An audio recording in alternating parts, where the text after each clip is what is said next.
So can we Need some tea. constantly see ourselves? Yeah. Okay. Hey everyone, welcome back to another live stream. I'm Hashem and today I'm joined by Sarah. Hi guys, how are you? Hope you're all having a beautiful Sunday or Yeah. Saturday if it's in the US.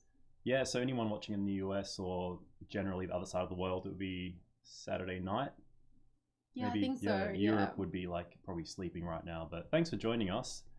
This week I wanted to do another one of the image critique style live streams, which I did 3 weeks ago. And if you didn't tune in for that one, the format is I just sort of go over maybe some images I've taken.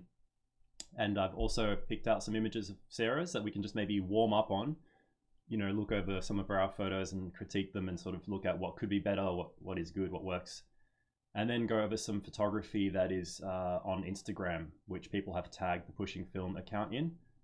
And yeah, just a short little live stream, just catching up with you guys. And we're still locked down here in Melbourne, still, you know. Yep, it's been staying at home. extended for another 2 weeks, but with some slight modifications, but we can get through it. Cool. So I'm just gonna, I can't see the chat, so I'll just see if that's all working. All right, cool. We've got Sean here. Hi Sean, good morning. I'll pop that out so we can see it Okay. better. Cool. So let's switch views to Lightroom. All right, these are some of the photos I picked out. You didn't really get a chance for me to tell you which of your photos I put in It's here. all right. But yeah, like I said, this is just for us to kind of pick out an image or two or three or whatever and warm up on. The photo that I put up for the thumbnail on this live stream was this one here, which was probably one of the last rolls of film I shot before the stage 4 lockdown, where we could still go out and do street photography. Where was it taken? That was in the city in Chinatown while I was okay. running a photo walk for the camera shop. And I had some students and I was taking photos on the Leica.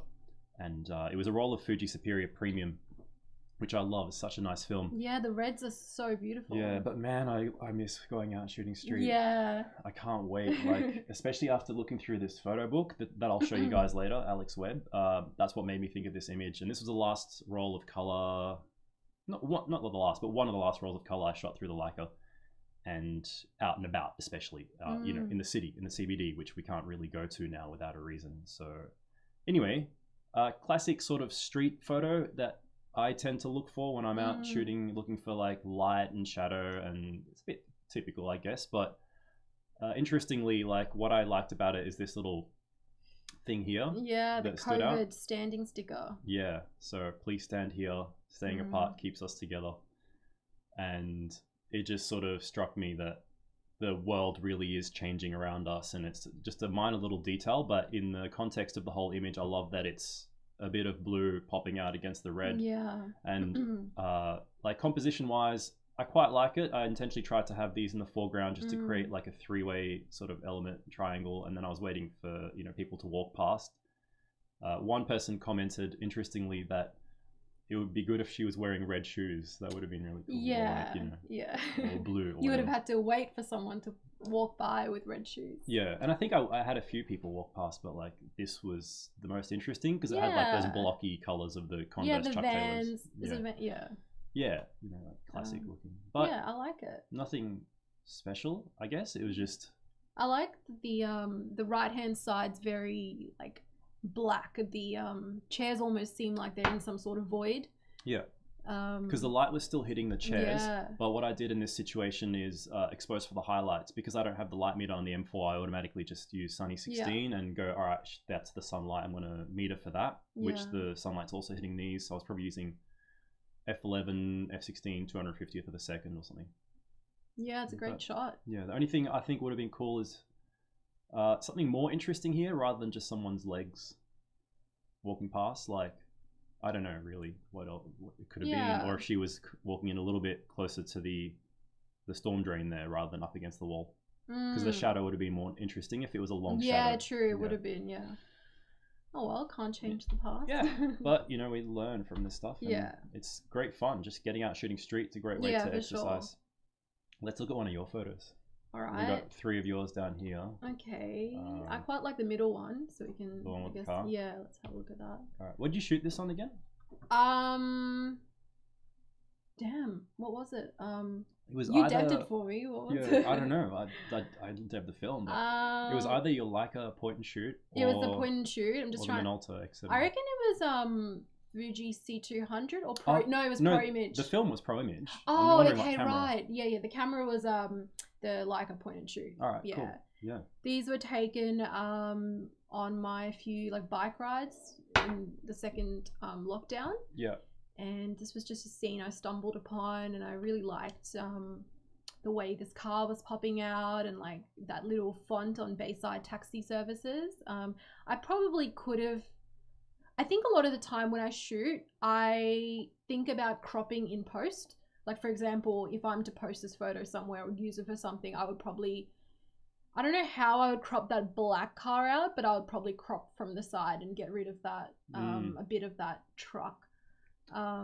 Yeah, I guess because you can't win at all. If you had moved a bit to the left, Yeah, I think I took another composition of this shot actually, which was a bit better.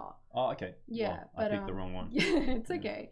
But yeah, I do like the shot. I love that Ute. What is it? Like a It's a Holden Kingswood, I think. Wow. Yeah. Classic Aussie Ute right there. Yeah.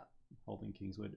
Yeah, I mean, if you had moved to the left, I don't know what car this was over on the right, but you would have either ended up having more of that, or if you moved to the right and angled left, you would have ended up having more of that taxi, which you couldn't win. I guess if you moved back and had a longer lens, that could have been one thing. But I kind of like that it's in context to having other cars. Yeah, there. It's just a and simple I really scene. like the windows up there. This like is how my favorite little touch. Yeah. How it has like just things like on the windowsills. Cleaning products or something. Like yeah. that? Yeah, you can see like air freshener and whatever. Yeah. Good shot. All right. Yeah, that camera is amazing for point and shoots. Like incredible. Do you remember what it is again? It's like Leica AFC or something like that. It's technically a Minolta made camera, but it's a Leica branded one. So, yeah. Nothing too crazy, but it's got a good lens on it. Yeah, it's got a great lens on it. So happy with all the shots that have come out of it. All right, back to your shots. All right. We can either go over these two pink ones or maybe these two. Let's go over both. Like we'll go over one of each. Let me select these two. Yeah. So I was just kind of like your bike ride walking around the street during the earlier lockdown where we had a little bit more liberty to walk around and take photos, kind of. And I just liked this scene because of that repair, what do you call it? Like a little perimeter they made with the tape, because it really pops, it stands out. And otherwise this scene was just sort of like plain, lots of blues and greens. And I like that pop of red standing up against it because of maybe this broken storm drain. Yeah. And I took two compositions. One was, I don't know if I changed lenses, but there's a vertical and a horizontal. Yeah. Maybe I just moved closer for this one because it looks like a bit tighter for sure. Yeah. But I don't know. I just like the scene. I like the way the light was soft and long shadows. It was late afternoon and just a simple little street scene. Everything's quiet. There's no one around. Yeah. I think I definitely prefer the tighter shot for some reason. I think maybe that's a reflection of my own shooting style because I do tend to shoot quite like tight. And yeah, I think we were having a conversation about this kind of shot and how like we're talking about like your style and how like what it is, what does it mean to have like your own style. And I was like, this is like your style. Yeah, well, that's the thing, because I if you look at my other work, it's got so much. You have so much variety as well, which is great. This is one of them, and I think this is a very common style, like that landscape sort of minimal. It's interesting though, because like if I was there, I probably like personally wouldn't have taken a photo of it, not because I don't see value in it, but it's just like our different styles, and that's great. Like you see beauty and colors in like really simple things like this as well, which is really cool. Yeah, I mean, I don't know what to critique about this because it's not like one of my favorite shots or anything that I think has great potential. It's just one of those nice little memories of that time and place. Is this around nearby? Yeah, this is here in the suburbs. Yeah, just on a walk. So Sean, those bathroom cleaning products in the window adds further character to that old Holden shot. Yeah, for sure. We got someone from London for the love of light. Hello, thanks for joining. Cool. All right, let's should we move on to online or have a quick look at these? I'll just mention these. Let's have a look at these. Are such stunning shots. Like the colors are beautiful. The way the lights, like, is that light or is that just the paint? It's the light on the hitting the paint. This was from the same roll as that previous street photo that we started with, and it's just a lot of it for me is just in the film. The Fuji Superior Premium is such an, it's like the Ektar of Fuji. Is this Fuji Superior Premium? Yeah, that roll I got so from that. Nice. Yeah, I wish I had more of it. But it just has really great warm tones, blues, everything. It's like straight scan, looks good. Yeah, it looks amazing. Yeah. Which composition would you say you prefer? Well, I like the left one. Yeah. Initially, I was wanting to get more in the shot, like more context, but then I started to realize these power lines come in. Yeah, there's a lot of power lines in Chinatown. Yeah, and all I had, I think, was the 35mm lens, so that I couldn't really move back and zoom in or whatever. Yeah. I mean, I like this one, how you can see a little bit more detail on the window. Yeah, true. What is that? Oh, it's a reflection. Yeah, I don't know. It's just it's the blinds inside or something. But yeah, it's just a simple shot. Minimal. Maybe if I'd moved down a little bit, if there was something more interesting in there. But to me, this was all about color, texture, and that cool sign. It's really nice.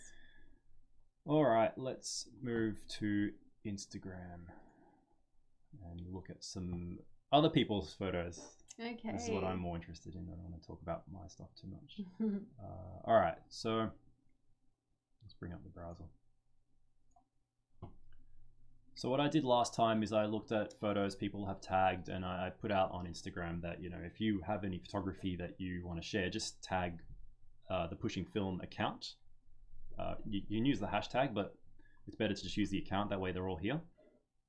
And all right, there's been some new ones. Let's look at something from here. What do you reckon? Yeah, let's do it. What's standing out to you? Let's look at that one. Seems a bit interesting. Okay. Last one posted. Yeah. Pro image. What's that kid doing? Looks like he's sweeping the floor or something. Or dragging like a little stick or tennis racket. Yeah. So it looks like. Well, I don't think that's a tennis racket. Yeah, definitely not a tennis racket. Because it's tennis court, but the story to me seems like, you know, ideally, hopefully, this is the guy's dad, the kid, and his dad. No, it's just some random dude watching. That would be weird. But yeah, it looks like dad supervising his kid while he's just being a kid. Yeah. And it's an interesting composition from the point of view that obviously whoever took it, so Rai Gordon, he was probably not noticed by either of the subjects in the frame. And it's interesting that the dad's on the other side of the fence too, and the tennis court from this composition, there's probably other people on the court, but it looks empty and like the kid's just there by himself. So it's kind of interesting, and I like the blue of his shirt and how it kind of ties in with the blue sky and the blue court. Yeah. So I don't know why, and this is the first thing that came to mind. It like reminds me a little bit of William Eggleston. Yeah, I like the foreground. So the fact that there's a bit of a post maybe here. I didn't even notice that. And there's this foreground, it gives it depth. Yeah, and it's sort of like, it feels like you're spying on these kind of stuff. You know, you're kind of in the background observing. Yeah. And that is, I guess, Eggleston was very much like in the background sort of shooter. He didn't really get up in people's faces too much. And yeah, nice shot. I guess what could have been better for me is if like we caught more of what the kid was doing. So if the kid was one step further back, or maybe if he was here and the dad was standing elsewhere. But these are things you generally can't control with this kind of shot. Yeah. Composition wise, I like it. Yeah. Yeah. Yeah, definitely. All right. Let's zoom back out so we can see them. Do you want to do a black and white or a color or one of these portraits? Oh, is that your shot? Oh no, that reminded me of your shot from Bangladesh. Yeah, it looks like it. Do you want to look at that? Yeah, let's have a look at that. Is it cool. Vietnam? I guess it's only Rory. Yeah. So I see a lot of his work, and this one, Cine Still 800T. I thought so because of those really cool cyan tones from that tungsten balance film. Let's get closer.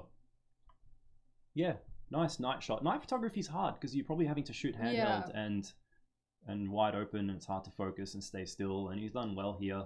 Cine Still just has a great look in general in terms of the colors it gives you, kind of that cool color palette, almost just cyan, green, blue. Yeah, reds look good.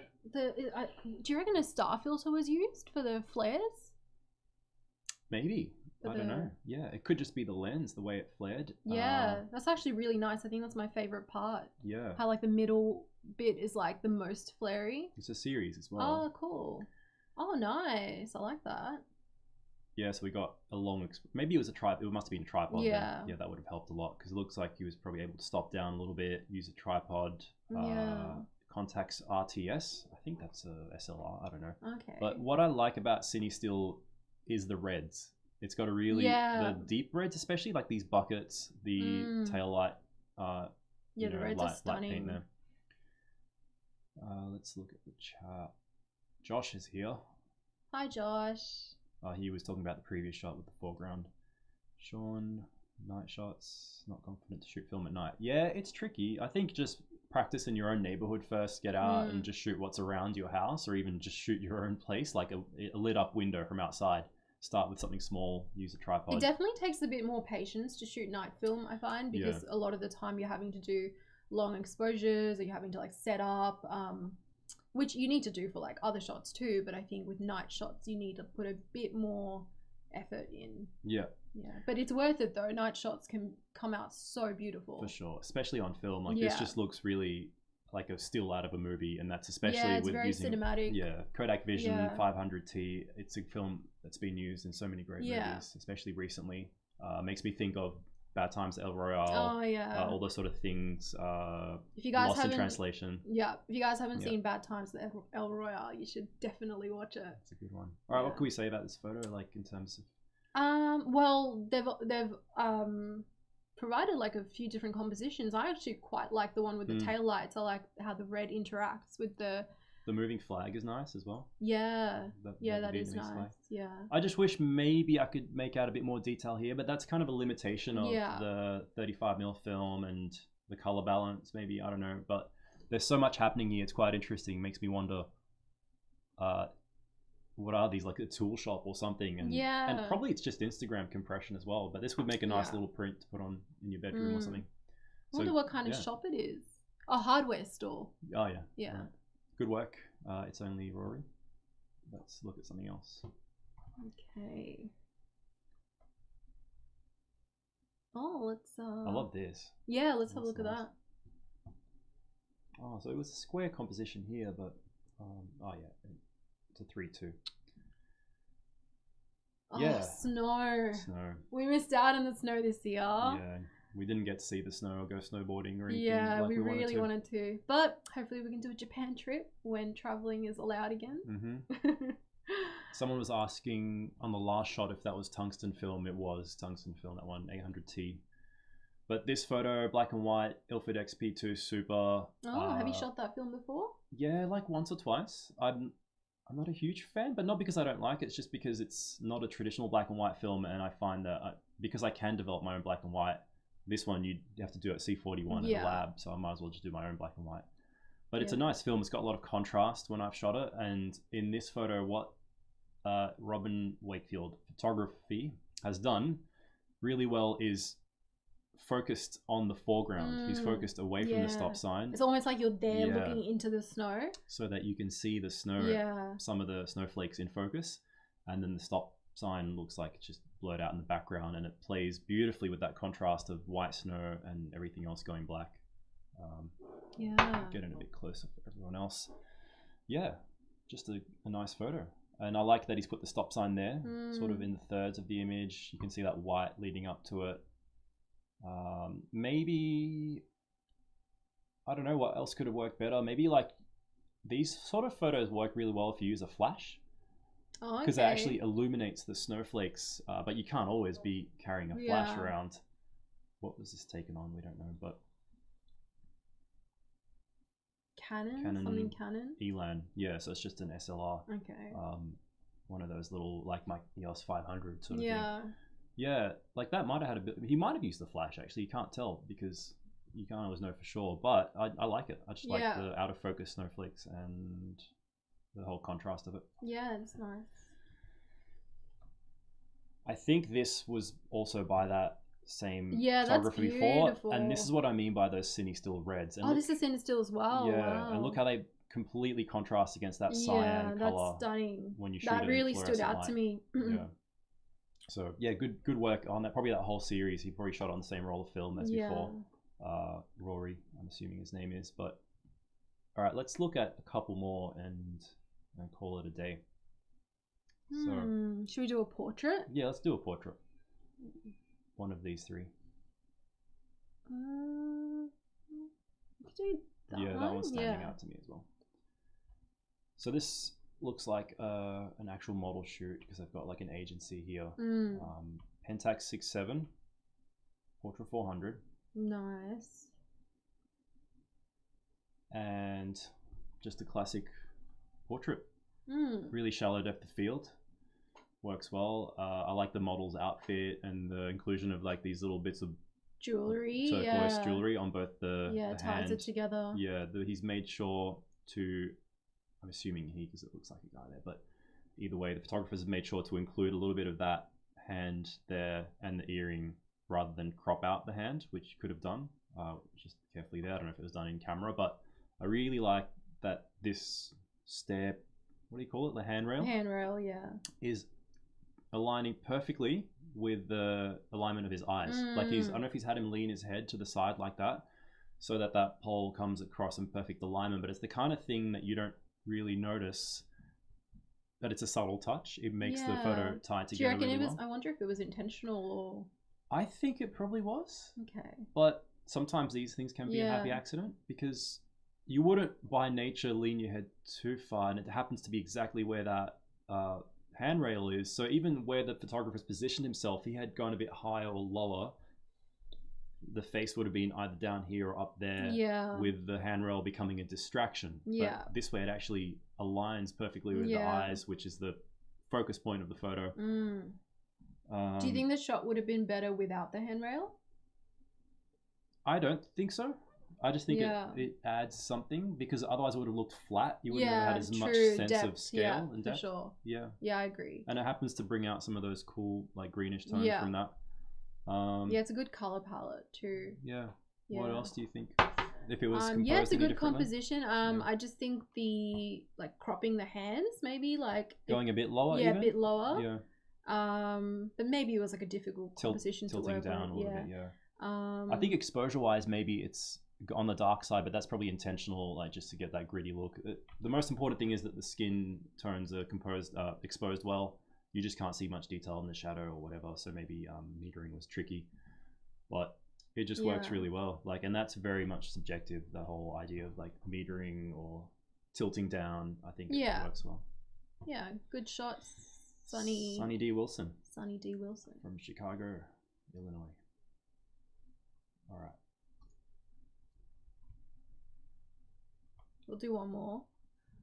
Let's pick one that's interesting. Yeah, I was looking at that too. What is it? Yeah, it looks like a cereal box on the ground. Oh, Nutri-Grain. Hey, it's Jackie. Oh, There we Jackie. go. I don't know if she's watching, but Jackie's one of our friends from Sydney. That's a cool shot, Jackie. That's interesting with the arrows too. Like, I wonder what that was about. Why someone spray painted arrows on the ground pointing to the cereal box. It's the highest protein Nutri-Grain. Wow. So it looks like she just spotted something funny and interesting on the ground in a park maybe. What I think these arrows are is that there's like maybe a gas mains pipe or something here that some construction workers had marked for further construction or whatever. Yeah. And it just so happened that someone dumped an old cereal box on the ground here. And it just works really well in the fact that it's sort of in between. You've got this shadow layer here, a bright bit of grass, and this interest of the paint, which is so cool because it's 3 different colors of paint. Yeah, it is. And I really like that the edge of the Nutri-Grain box is like parallel to the edge of the shadow. It just works. How do you mean? Sorry? Like, you know, this edge is like parallel to like yeah. That. Exactly, yeah, right. So the box is aligned with the same angle as the shadow. Yeah. Yeah, that's cool. What did she shoot it on? Fuji Industrial 100 FC 2000. Sounds like a point and shoot camera.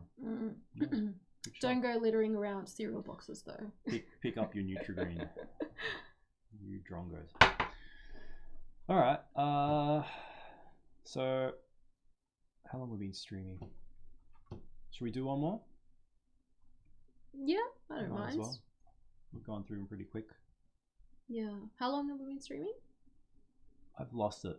I think Probably I, like I half haven't an hour stretched the almost. screen enough, but Like yeah. almost half an hour. That's another cool portrait there. But Yeah, that is a cool portrait. let's look at a panoramic one. All right, so we got a few panoramas. Someone must have posted a few of them. There's 1, 2, 3. Oh, there was one up here as well. Yeah, let's look go at back down. There's a portrait there as well. that one with the. I like these two. Definitely. Yeah, let's look at the bottom one. All right. Nothing to nothing. Nothing to nothing. Yeah, this is a good classic panorama where you have those mountainscapes in the bottom thirds, and even with that other one, that's that same classic sort of composition. The clouds are so beautiful. Yeah, there. so I like both of these shots, but yeah, this is really special because of those fluffy clouds and the hazy part here. Yeah, and the golden light coming through, and the blue coming in from that side.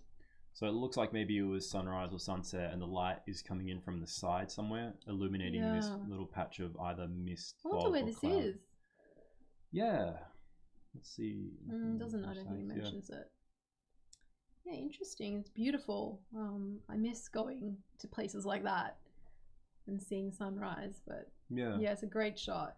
So it looks like this was actually made with a panoramic composition in mind. It's on the X-Pan, so definitely whoever took the shot composed with the panorama in mind, and that really helps a lot as opposed to taking a shot and cropping it where you have to really pre-visualize. But when you have it in your viewfinder, it makes it really easy to actually kind of frame everything and compose like this nice line of the tree line and the little front mountain and the cloud in the background in the thirds of the image, and get that nice soft gradient from both left to right and then top to bottom as well. There's like two gradients going on, and I like this bit of black shadow in the foreground. Yeah, it's exposed more for this area. Yeah, I don't know what, I'm not a big pano kind of guy, so I don't know how I would shoot this any differently. I think I think it's hard to get this wrong anyway. This is a good shot. I really they made it correctly. That inclusion of the little like like a little power telephone station. Yeah, I like that. It's like just alone by itself on the top of this hill. Yeah, it's a good shot. Nothing to nothing. Nothing to nothing. Good work. All right, so I think that's enough to go over today. Yeah, it was a quick little session. In terms of the channel and what's next going forward, let's switch back to this one. For the last 2 live streams, I don't know if you saw them, but I did the book ones where I spoke about a photo book that I like. So the first one was the like my favorite photographer, and then I did another one which was Eggleston. And then I was waiting for this book to arrive for a while. I think I was telling you about how I couldn't wait to get it. Yeah.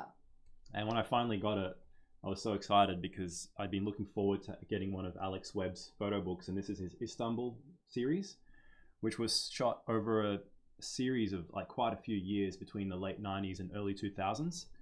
And if you're into street photography, this is a fantastic book. It's really good. And Alex Webb is one of the masters, I think, personally, when it comes to street photography. So this will probably be the book I'll do next when I do a book sharing live stream.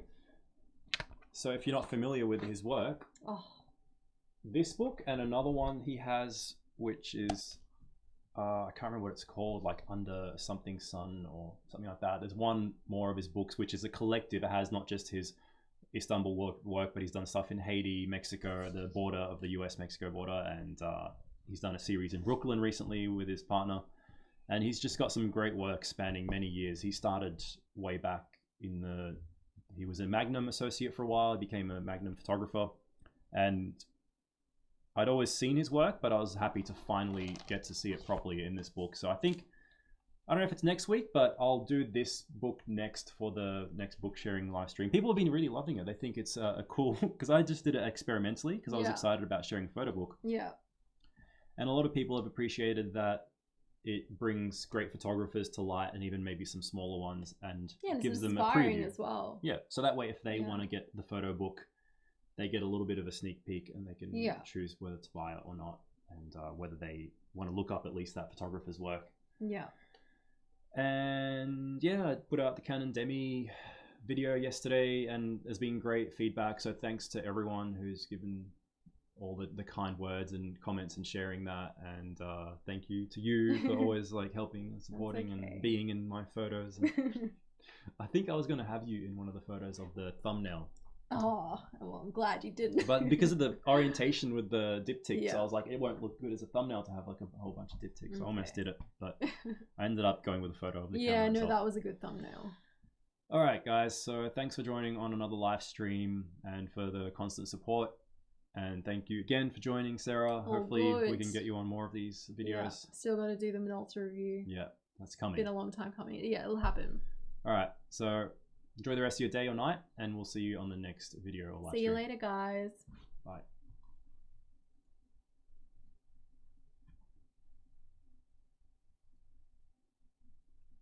That was good.